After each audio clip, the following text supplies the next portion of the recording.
Hello and welcome to SOUNDCHECK. We're live from Low4 Studio in central Manchester. This morning we're joined by 6 wonderful Manchester-based creatives to discuss the routes they've taken to arrive in their present roles, assess the state of our city's music, technology infrastructure, and offer some advice to aspiring record makers. So we're going to start with a round of introductions and we're going to start with Joel. Hi, I'm Joel. I'm a producer engineer based in Stockport. I generally work from either a setup that I have at home, mixing, and I work in studios recording across the UK, but obviously mostly in Manchester. And yeah, that's pretty much it. Joel, you were formerly like an in-house, right? Yeah, I used to be an in-house at Eve Studios over in Stockport as well for about 5-6 years, I think it was, yeah. Joel? I'm Joe Reiser. I'm, again, producer engineer, kind of split between the live and studio worlds. And I kind of have for studio work, I have a base in Stockport as well, in Old Mill down there, just like a mixed room that I work from. And then, yeah, otherwise from that is kind of working from other studios around the UK for recording and then touring. Georgia? I'm Georgia, so I work primarily as a recording mix engineer. I'm based up here out of a studio called Edge, which is like Macclesfield Way. Last year I was in West London pretty much all of the year, and I think this year I should be going somewhere else in East London. So up and down the country, and then sometimes go off to other studios and assist or engineer there. Are they specific studios in London Way? Or just where you were living? Just where I was living, basically. Right. Cool, yeah. all good. Sean? Hi, I'm Sean Mbaya. I'm a producer, engineer and sound designer. And I have a studio based in Bexley Square in Salford. So yeah. Cheers, Sean. Biff? I'm Biff, producer, engineer, musician, based out of Swinton. And my business is called WR Audio, and we work out of our studio, the Woodrooms. Brilliant. And Andy? Hi, my name's Andy. I run Melodic Records in Manchester, just off Thomas Street. Yeah. Oh, I also manage some artists as well, not connected to the label. Yeah, and obviously Andy's kind of here to offer a unique perspective as a label owner. Yeah. And obviously give lots of work to everybody. Yeah, of course. It's like speed dating. All right, so I want to talk about how you all came into this kind of sphere of work. What was your route into making music or working in music? Were you a musician first? Did you study? Did you intern or mentor through like a particular studio or a particular individual? And when did you feel that you could call yourself a professional? Was there like a tip, or do you? Many of us don't necessarily feel that confident yet. But was there a kind of tipping point where you felt like, yeah, this is the thing that I'm doing? Could you start with you, Sean? Yeah. I when I came out of uni, I'll keep this short. when I came out of uni, a long time ago, it's like 2001, I got a job at Derry Studios in London. So I was an engineer working under Matt Foster.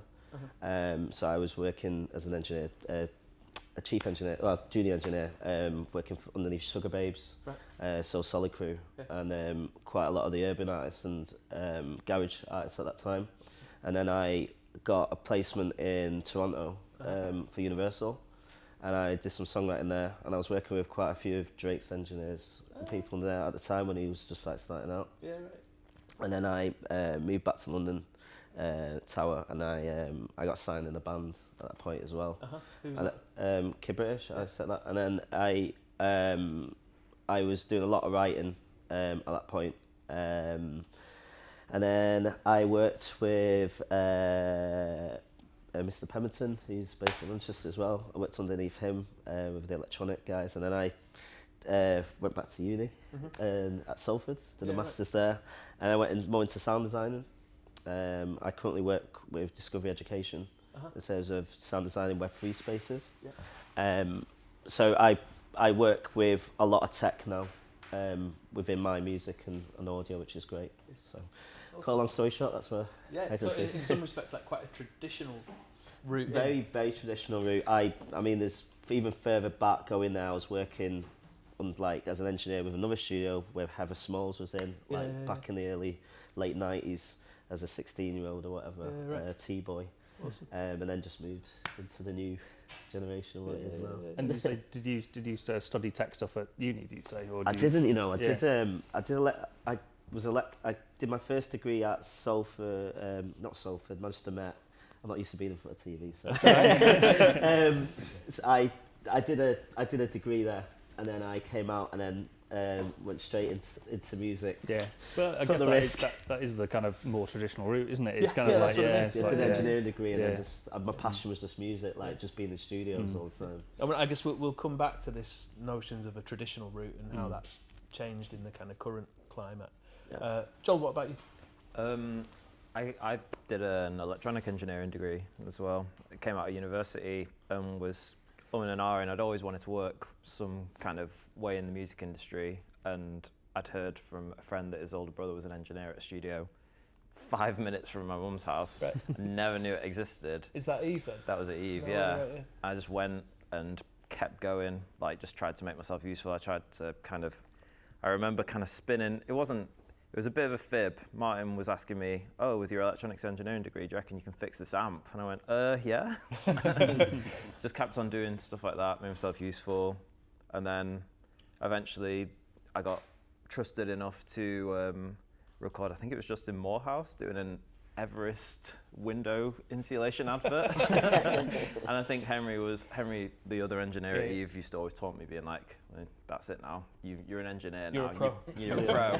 That's it. So that's kind of where it all built up from. And then I started getting responsibilities, engineering sessions that come in. Awesome. Got lucky at a time when Eve was just really like hitting its stride, and we had a lot of like really great artists coming in, met a lot of different people from different genres, and that kind of was the formative years of my career, really, that really set me up to go anyway.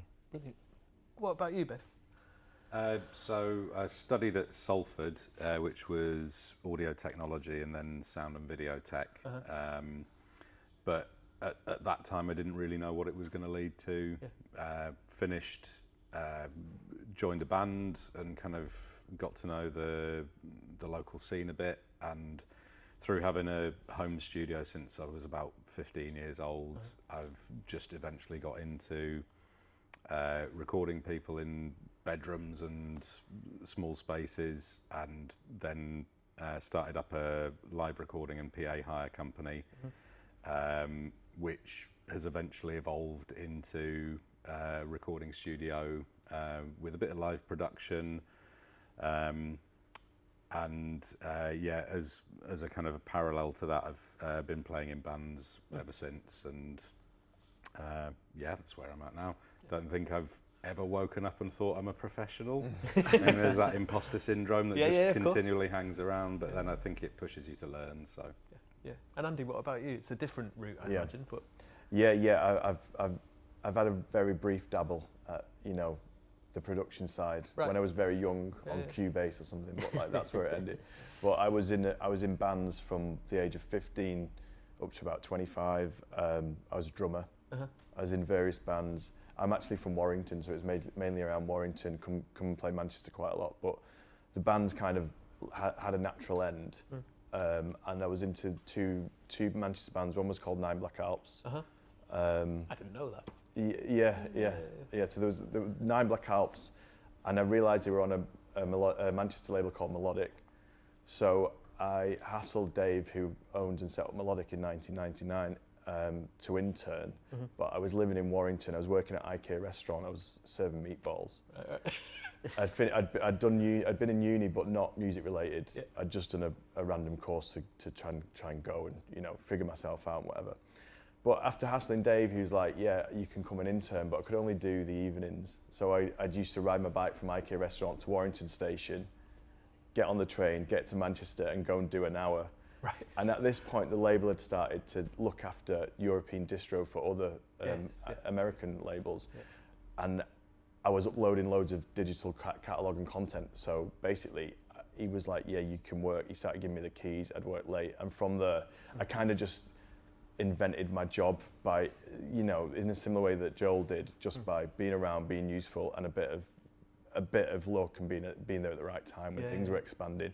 And since then, it's just grown and grown and grown, really. And you've been sort of recently expanding quite a bit, right? Just in terms of the success of some of the artists on the label. Yeah, we've been signing a few more things because one particularly is getting a lot of streams, and the label management side, we do some big labels like Daptone, which is a big soul label, and yeah, we keep busy and just lots of fingers in pies, I suppose. Could be. Yeah. Good stuff. So I still wouldn't say I'm a professional though. Maybe that's the death knell. Yeah, I think so, yeah. What about you, Georgia?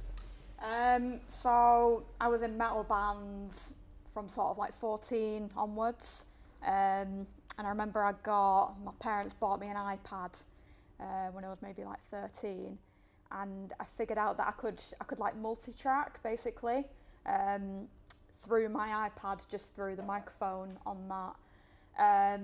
And it was like the years of playing guitar before that just paled in comparison to making like the worst demos ever on my iPad. So it was like exhilarating even from that stage. And then just kept playing in bands and doing bits of tours and stuff like that. I got a MacBook maybe when I was about 19, and I was working at Primark and just saved up to get it from that. And me and my bands at the time used to like get Airbnbs and set up little like makeshift recording studios over like, you know, a week period, and just recording these places into my MacBook and my little Focusrite interface. So yeah, I was always doing it, and I always wanted to like just do recordings and produce my own bands basically. So not through a uni route at all then? No, through just being in bands and wanting to do it that way. So I think, when was it? I think I was 21 and I had like no skills basically. So I was looking at recording studios in Manchester and being like, oh, maybe I could have that type of job. And I just like emailed every studio in Manchester. Didn't get a reply from any of them, but there was this one guy, a guy called Mike, at a studio called HQ, which is in Cheetham Hill. It's still going, great studio. And he got back to me and just said like, you know, we don't have any jobs, or there's not much that you can do, but we do an internship for young people every sort of like 2 years or whatever. So he said it's at the start of next year, but it was like February at this time. So he said, get back to me at the end of the year. And I was like, the entire year so excited about it, and like, oh, I'm going to go to the studio and be an intern there. And yeah, I was emailing him all the time, annoying him and trying to be around the studio, and I got the internship. So yeah, and then COVID hit. That was when I started at the studio. But it was actually, I'm one of them terrible people where COVID was great for me, because the studio stayed open, and all the other engineers that were associated kind of was like, oh, well, you know, I wasn't making much money before, so I'm not sure what I'm going to do now. So I stayed living at home and just went to the studio every day. Anything that was coming through, I was like, Mike, can I do this session? And, you know, asking him if he could, you know, show me a way around a mixing console and stuff like that. So yeah, then I became in-house there after like a few months basically. And I was at HQ. I started to go to a couple other studios, one called Hope Mill in Ancoats, which that's a great studio as well. I did a few bits at Blueprint, so that was cool. And then it went to the next level. So I assisted at a studio called Vader, which is in the Midlands. And my first session there was with an engineer called Adrian Bushby. And he engineered a load of like Foo Fighters records basically. So that was like a big deal for me. And then on the back of that, I started going to this studio more, and I met other producers and started going off with them and kind of working as like an assistant or an engineer for them.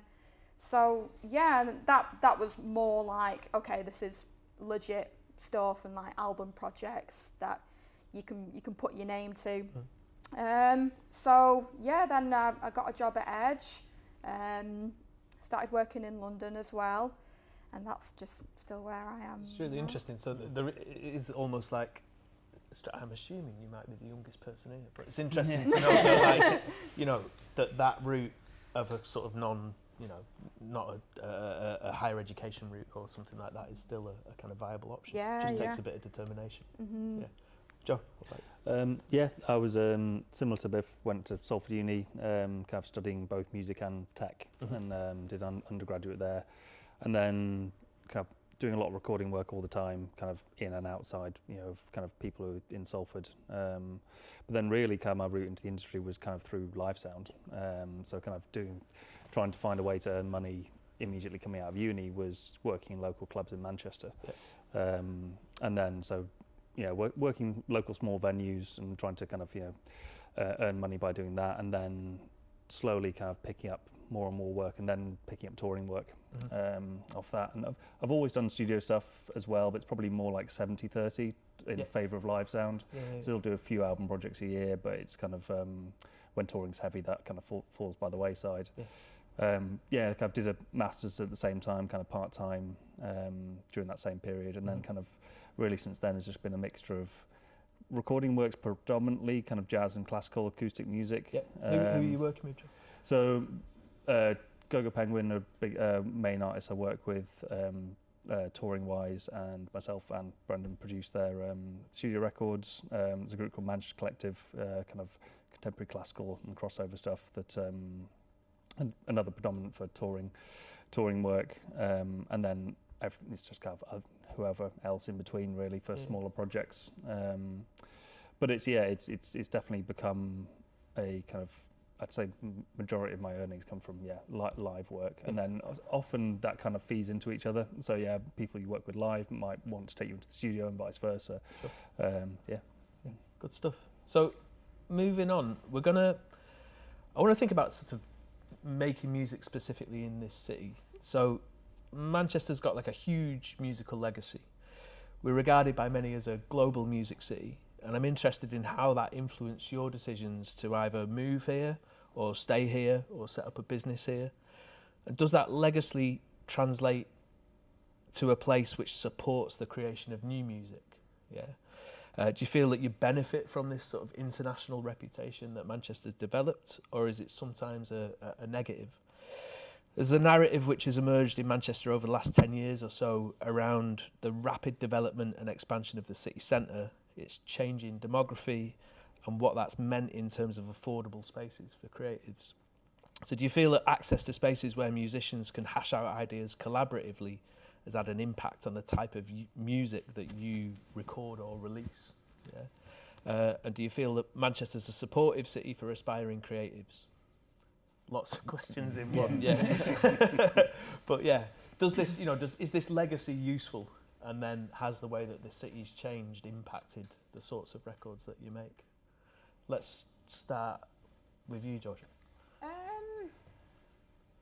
I think so. So when I was in London, a lot of the bands that came into the studio then were excited as soon as I opened my mouth, because Manchester accent basically. So, but that's obviously somewhere else. That's not here.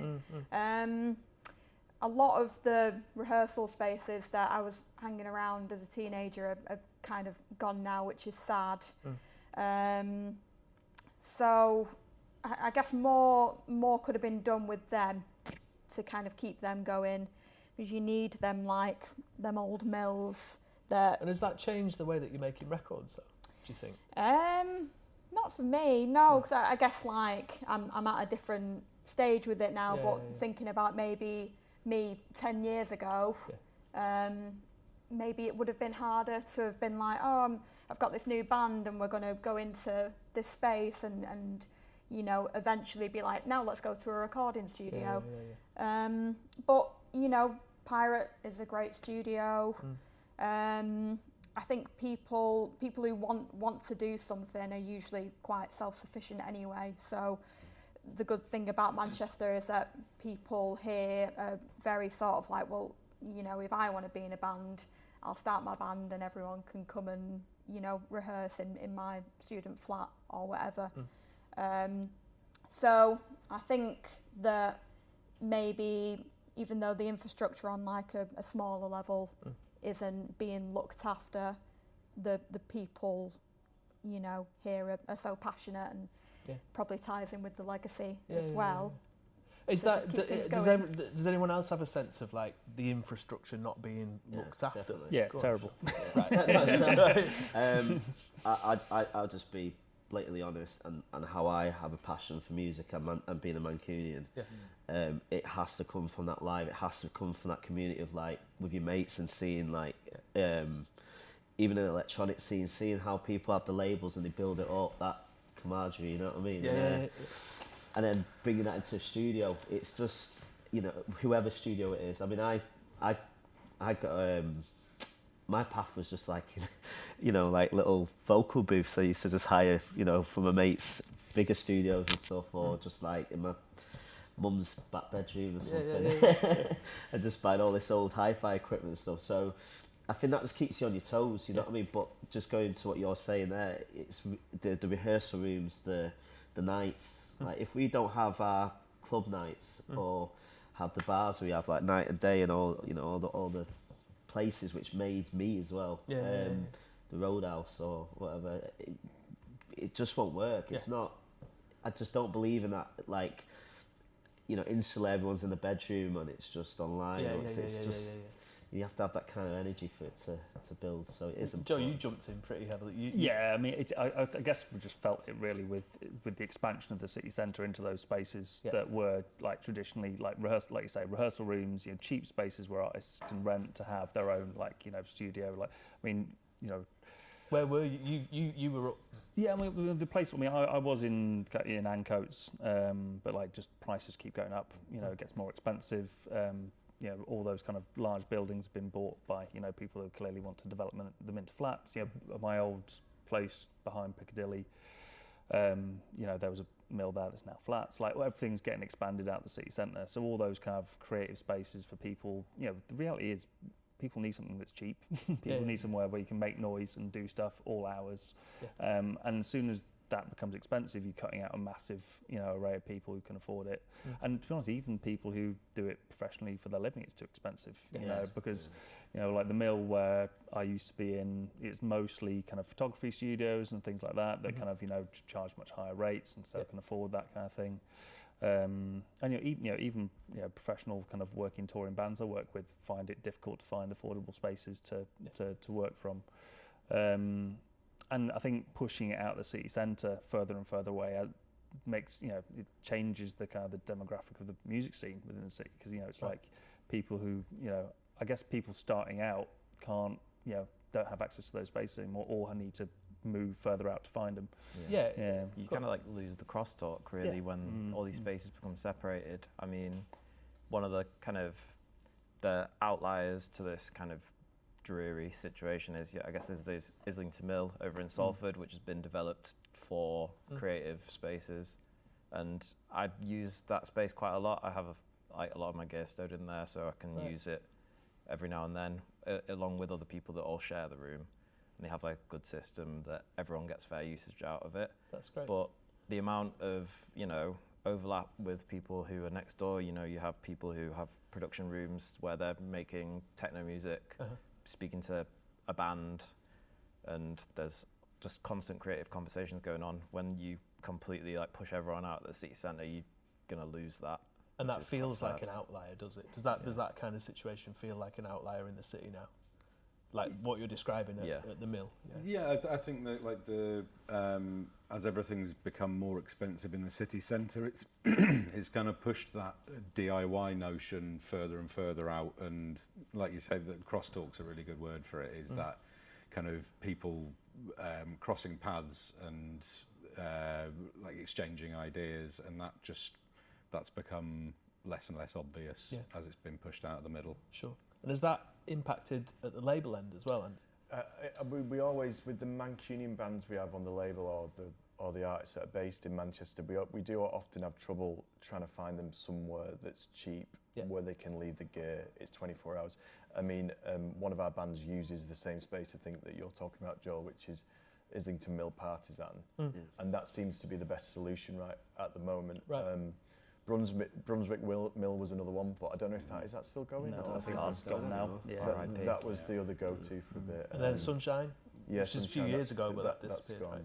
Yeah. But you know, I think again the crosstalk word. It's just about if you have spaces where people can go and meet other bands and discuss anything when they're getting a cup of tea in the kitchen or whatever. Like, you know, how much have you got paid for that gig, or do you have an agent, or that stuff is stuff that if you don't have people in the same space, it's difficult for those conversations to start. It's community. Isn't Yeah, it? that's the best way. So I run a company called Future Tech with my business partner's Kit, and he's from Croydon, and he lives in Scotland. But what he expects when he comes to Manchester to have that, your camaraderie, you know what I mean? That's what we've been brought up on. So there's people from the outside, London, Scotland, wherever, they expect that from us in Manchester. Yeah. And if that's taken out, it's just, where do we move from there? So this is interesting. A lot of what we've discussed over the last day or so within this little series of panel talks has been around funding. Has anyone, do you feel like there's an acknowledgement of the role of producers, studios, labels at like council or government level? And has anyone benefited from any like direct arts funding that's come off the back of that? Andy, let's start with you. Yeah, we have had funding for specific projects with specific goals. Right. An artist that's at a certain level that might want to go to America, and the visa costs and stuff from the BPI. Right. But there's been nothing specific for the label. It's always project by project. So it's helpful, obviously, but in the sense of helping the label as itself as a Manchester entity. And is that because you feel there's an expectation that label's a commercial entity and that it's gonna generate piles of money? I think the perception can be like that sometimes. Most people that are within the music industry know that's not the way it is, but I think maybe bodies that could provide financial support might not understand that. Yeah. Is there anyone else benefited from the kind of funding pots? Biff, you mentioned something. Yeah, I had an arts council developing your creative practice fund, or the DYCP, and that is separate to my work as producer engineer, and it was in part to somewhat shift my career focus to involve more sound design and sound art elements, field recording, things like that, which are real passions of mine. But in terms of not the commercial end necessarily, but just the roles of engineers, producers, studios in Manchester. In 15 years of working in that sector, I haven't seen many funding pots that really push anything towards those ends. It's all kind of make it yourself or don't make it. So there's potentially a feeling that there's like a lack of acknowledgement in the chain that it takes to create a record, potentially. Yeah, it's kind of disappointing that I think any kind of funding, the end goal with the funding for a lot of it seems to be like it needs some tangible result as opposed to like a long-term investment. Like I don't know of any like direct funding for a freelancer like myself or other people here.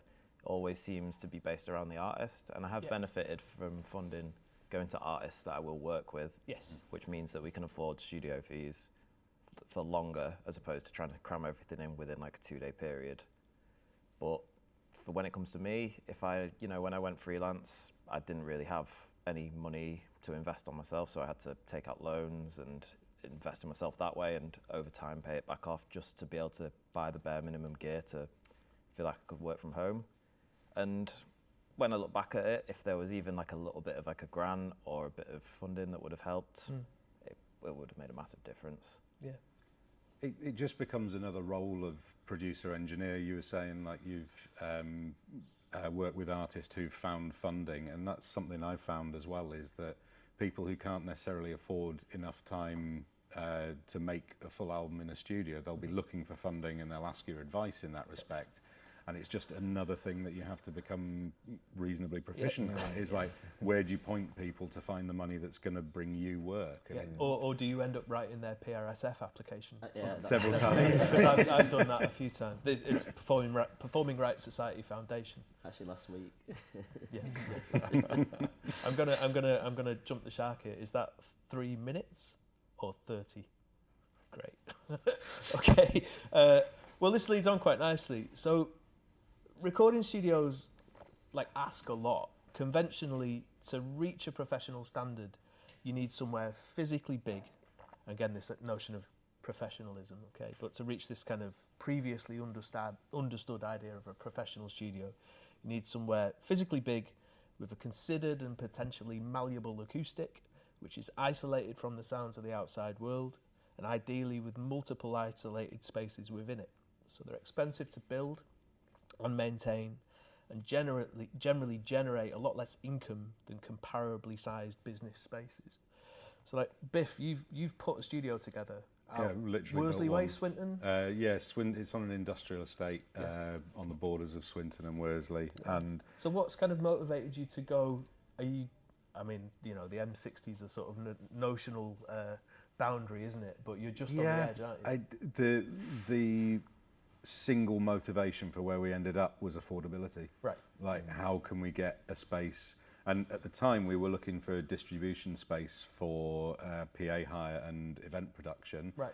But found a space in Swinton, which we kind of felt was a bit of an outlier. Mm-hmm. But you can get there in a cab from the city centre in 10 minutes. Yeah, yeah. But it was industrial space at a fraction of the cost of anywhere closer to the city centre or towards South Manchester, which has just become prohibitive in cost. And we found a space big enough not only to store and distribute PA gear, but to build a studio that felt decent, and that slowly over the last 10 years has become the front runner of our business is the recording studio angle. And I obviously we sort of found out to different places when we were trying to put this panel together, and there's the kind of bigger heavy hitters in Manchester in sort of Blueprint and 80 Hertz and Eve, I suppose, sort of falls into that category as well. Yeah. But what are the compromises that you've kind of had to make in going out that way? I mean, not to... I've breathed in more rock wool than I think is probably healthy for a human, but as you'll probably have experience of. Yeah. What about you? You're in Bexley Square. I'm currently moving the studio actually, but right. I've got a small space there. What's the question you're asking? Well, I guess what are the sort of restrictions on spaces that you're able to work from? Restrictions. That was like a little sort of community of studios, wasn't it? Yeah. Is that still happening? Or? Yeah, it is. Yeah. I have a lot of gear. Yeah. So my restrictions, because I've been an old school cat, I'm coming from that time. I have a big console and lots of vintage tape machines I've been ported over. So for me, I have to have a decent sized room. Yeah. I can get rid of the live room because I could probably share that. So there is compromises there for me in terms of I can't have a box room, but I've got to have a fairly big space. Yeah. So the technology's developed and changed, but we still require these big, cumbersome, expensive spaces. Yeah, I think the problem I have is isolation. It's about having it's kind of I could pay for somewhere that is on its own, but it'd be so much more expensive. But so where I am at the moment, it's great. It's really great mixed room. So similarly, got a large analog console, got a lot of equipment, nice big good sounding room. But I mean, an old fabric mill that's surrounded by there's a dance studio downstairs. There's some bands that rehearse down the corridor, and so it's sometimes I'll come in there. It's if I'm doing some quiet classical stuff, it's I can't work today. So it's just and that's a real demand, isn't it? On with classical music, of the nature that you do. Or even just someday I'd be worried about bringing clients in on an evening, on a Thursday or Friday. Absolutely. Shout out to the Futon shop below. Yeah. Listen to some great tunes down there, which I have to listen to too. So. It strikes me that a lot of Manchester studios have been quite transient. There's been a lot of things that pop up and they kind of follow the career path of a particular engineer or producer. Are we missing anything in terms of facilities in Manchester? Is there something that we feel is something missing? Large. Something large, Very, very large tracking spaces. Yeah. I do a lot of work on location, which kind of serves that same purpose. So, we're hiring out either something like the Halley St Peters or Stoller Hall, or something where you can fit a really large ensemble in there. But then you've got similar issues, with Stoller Hall's great for isolation, but again expensive. And Halley St Peters, you got things there which are fantastic sounding, hall, but if an ambulance goes past or something like that, it's on the recording. Yeah. And And so yeah, so dedicated large-scale recording space, I think, is the kind of missing thing, you know, in Manchester. Challenging. Yeah. So I wanted to talk about relationships with record labels.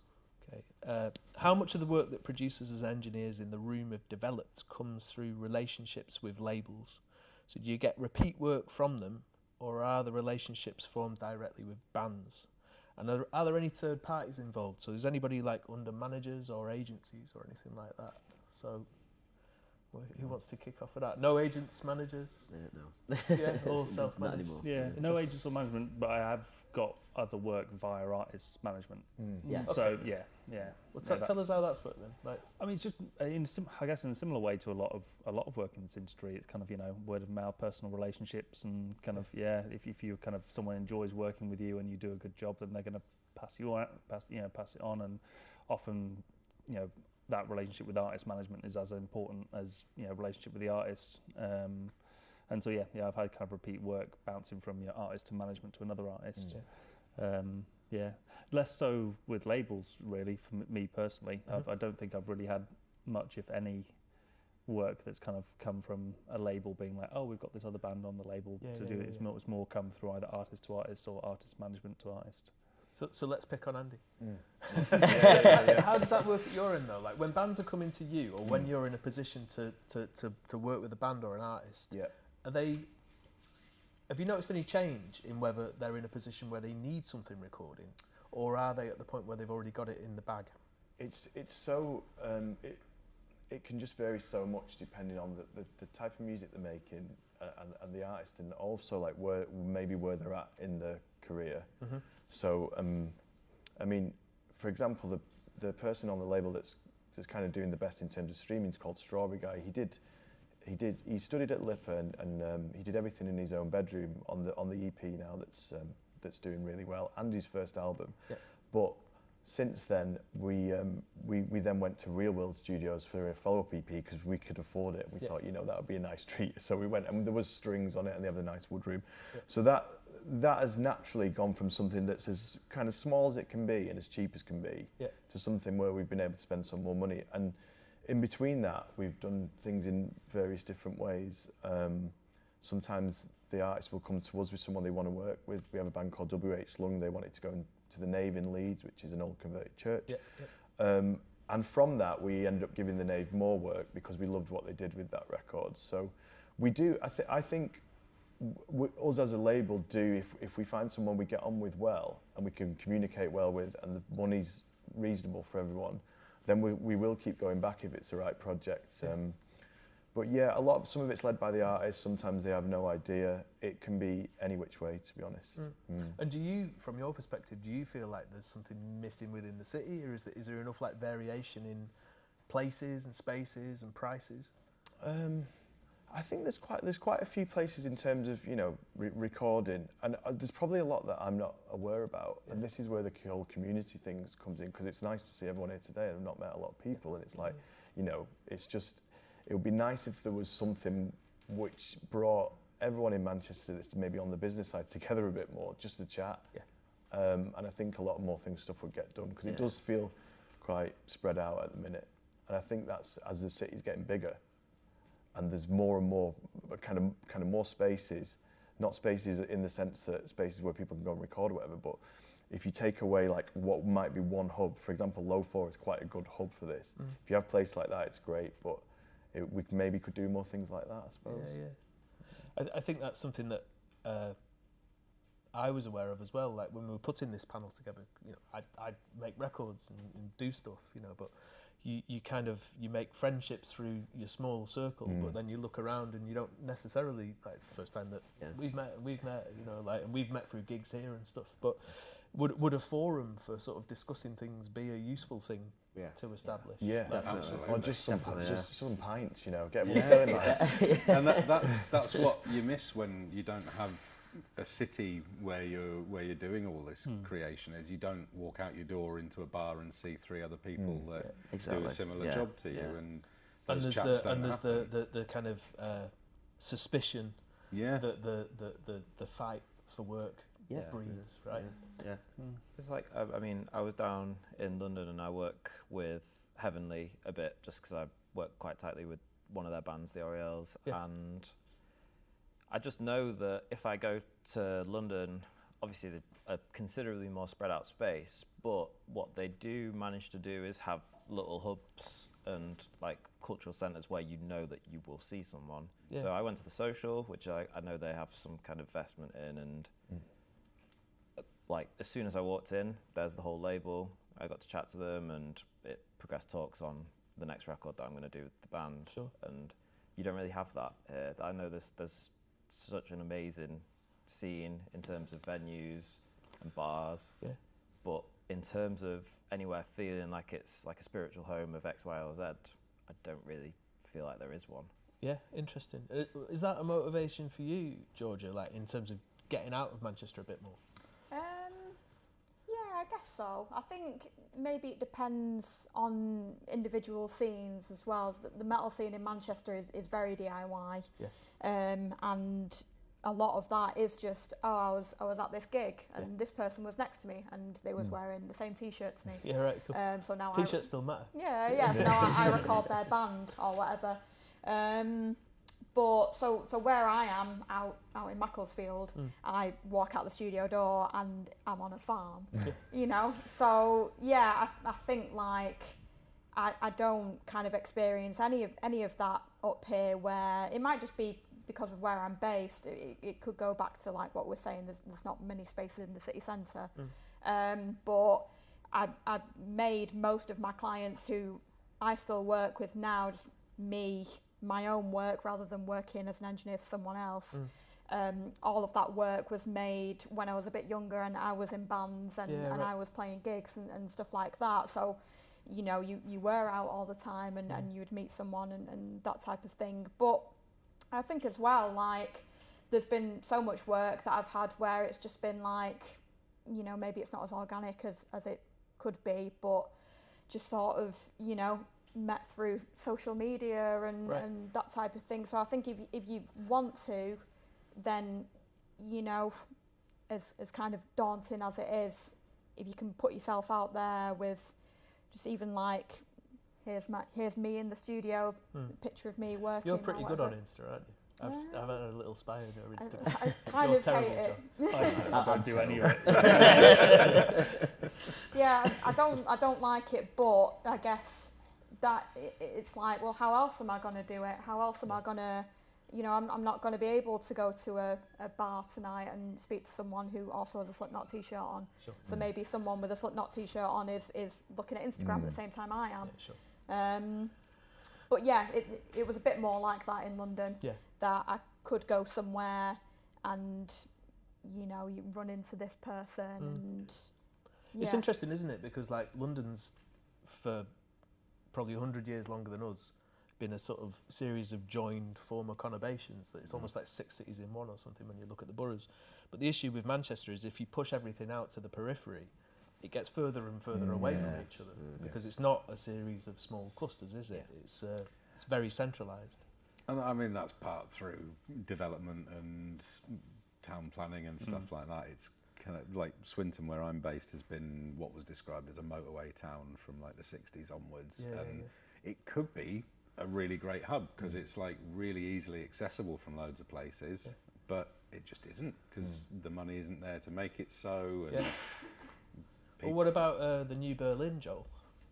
That's what you. So you're out in Stockport, right? Is that actually like translating into a scene? It's a ridiculous sentence, isn't it? I think Stockport has definitely got something about it. I don't think there's anything that like translates into like a music scene there yet, but you know, you can thank the kind of the wearing of the pride of like you think to the Blossoms, and we're always like they were on Radio 1 being like we're from Stockport before like any of the thing had kicked off, and you know that probably does like pay it forward a bit, but there is, you know, it needs a venue now. Right. If there's all this like great development going on, and there's like a brand new hi-fi bar that someone's told me about the other day that sounds great, and all these places that would be like a dream congregation space for creatives, but there isn't a venue where bands can come and play. I agree. I mean, there's some people in the crowd there I know you probably know this as well, but I think in Salford there's definitely a hub going there. Right. Yeah. Especially at the mill. Yeah. I mean, I love it. Like I'm meeting new people over the last 6 months. You know, new creatives and new musicians all the time. So I totally agree with you there. Yeah, interesting. That's really interesting. Sounds like you need to do a monthly audio engineer producer nerd out. Yeah. I mean, we've not even talked about microphones once. It's been great. Let's get the lid on it. All right, so with this in mind, just to try and keep an eye on time, there's two questions I want to ask really. One's about the role of education, okay, but also like, let's start with this. What could the city do to help you guys? Stop shutting down venues. Yeah, that's the obvious start. Yeah. Okay. So that's if that's the obvious start, the kind of pressure on venues that creates the climate within which bands emerge from. What are the sort of next steps? You know, can we think about like relief in some way of certain levies on space, or It's about space, isn't it? You know, whatever in whatever area, whether it's to make it, to write it, to record it, to play it. It's kind of like it is the space. I think there are people trying. Yeah. But like you said, it's the size and it's getting smaller and smaller and smaller. Prohibitive cost, Yes, and exactly. like prohibitive licensing, development's becoming more important than things that have existed in those spaces before that. Like you stop having the space, and it comes down to that. It feels like I had a chat with Ellen, Yeah. who we've both worked with before, and she was telling me that the massive venues at Diecast, it's called, that's opened like over Piccadilly Way, they're considering transforming that into karaoke bar, and that's such a ginormous space. right? That would be an incredible venue, but it's not even a thought to use it for something like that. It's quite sad, really. There were, and I'll have to be corrected by somebody slightly more plugged in than me, but I know that the Manchester Music Commission considered the removal of business rates on recording facilities. That would be helpful, Yeah. I think subsidies would help, you know, and if people could access space cheaper, and there was more of an infrastructure that was set by the government to keep costs low in that respect, that would help. Yeah. Also kind of incentives for places that, you know, companies or people that own these spaces not to change them, you know, develop them into residential properties is a big one. You know, it's kind of because that seems to be the drive that's taking these spaces away. Is either tearing them down and building flats or turning them into, you know, high-priced apartments, things like that. So there's perhaps a sense that I feel that Manchester is a place that kind of likes to frame itself as a creative city, but there's an onus then on local government to support that directly, and perhaps this is an area that gets slightly forgotten about in that sense, the venues and the sort of means of production rather than solely the artistic vision that spawns it. You're talking about legacy, weren't you, as well? We can't have that disappearing. Yeah. You know? But then, I mean, legacy is how development is sold. Like, we're developing in a really creative, wonderful place, but actually that development completely ruins that creative space. And it happens everywhere. It happened in Liverpool. The Casimir Theatre was an incredible venue that got shut down because of development, and that development's tagline was literally creating residents in a culturally vibrant area of Liverpool. Right. And that development destroyed all of that vibrancy.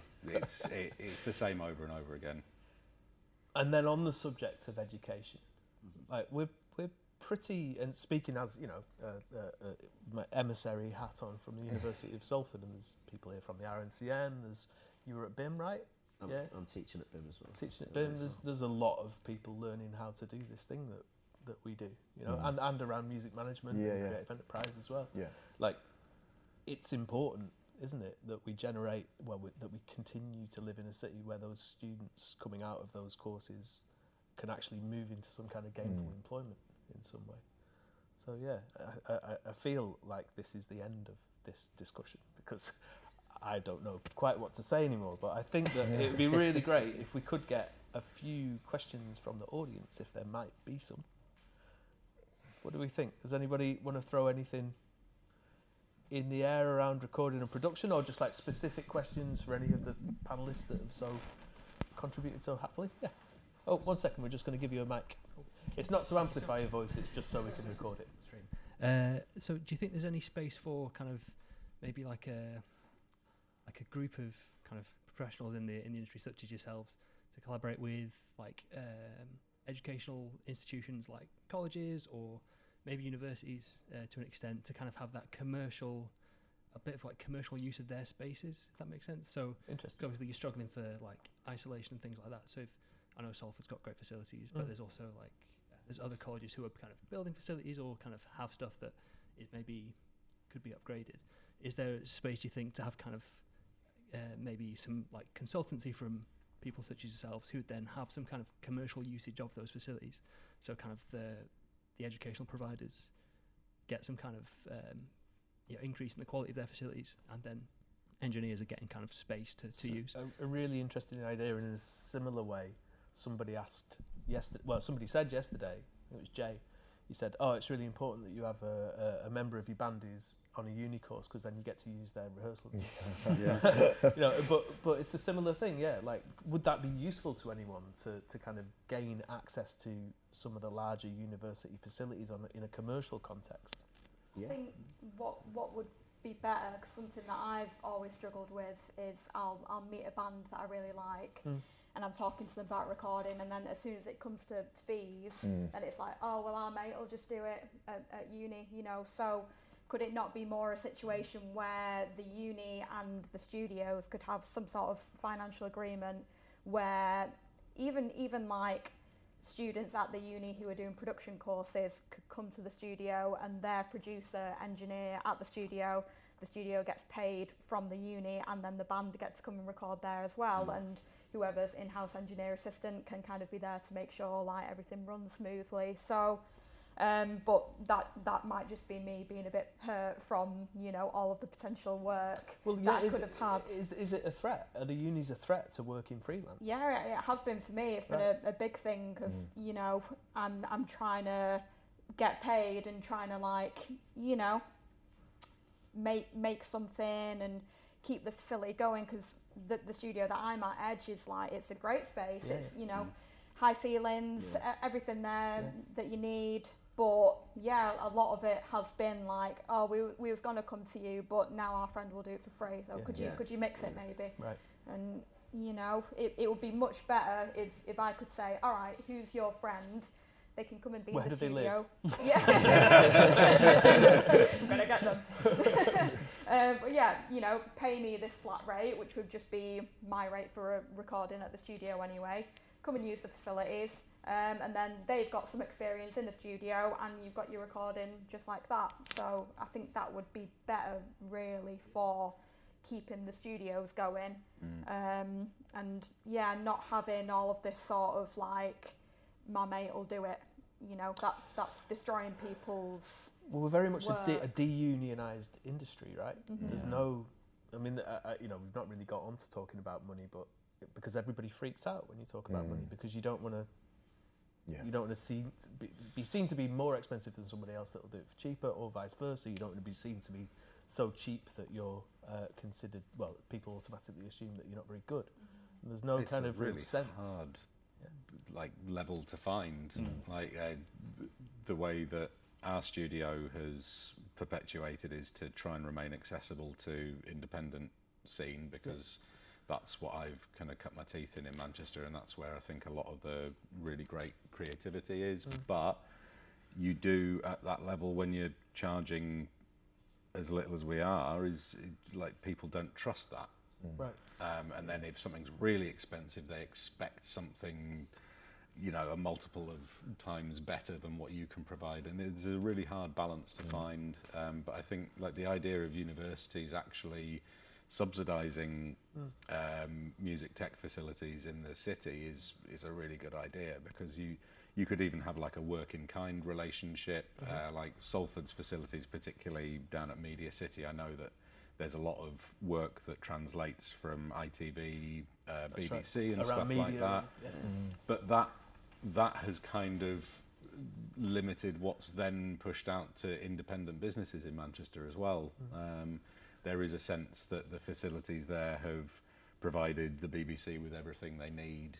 So, like we've seen a big downturn in BBC kind of third-party jobs because of that. Yeah. I think it quickly needs to be like maybe a producer engineering union or something. Right. As there is like a musician union. I don't know if there is one out there, but Anyone part of anything like that? There's the Music Producers Guild. I'm not a member of it, but Yeah. it It's like a exists. different vibe, isn't it? Yeah, it's kind of, I don't know, from where I see it, it's like, oh, that's where people get awards from, is by being a member of this thing. It doesn't actually protect an industry. Interesting. Any more questions from the audience? Or anything that anyone just wants to kind of add or pick up on before we wrap up?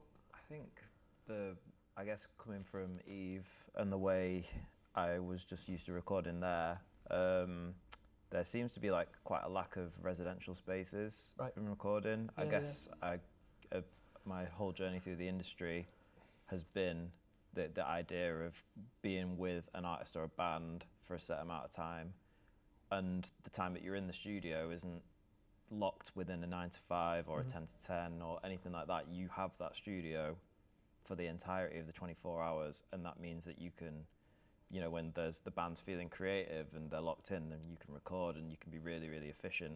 If things are going a bit slower, then you can take the time and you know, we can just go for a walk, you can take it easy and then come back in, and it benefits.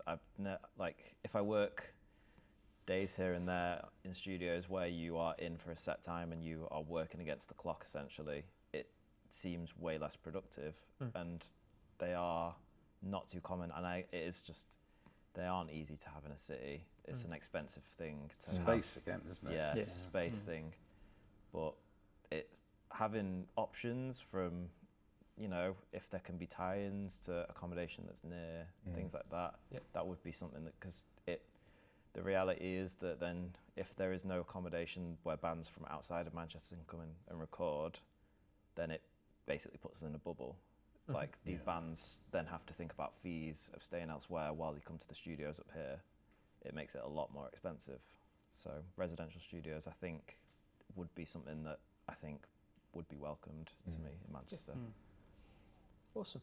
All right. Well, I think we should draw this to a close, but I just want to thank everybody very, very much. And here's to an enormous, cheap, residential studio, a union, and some pints. All right. Thanks very much. Cheers. Cheers.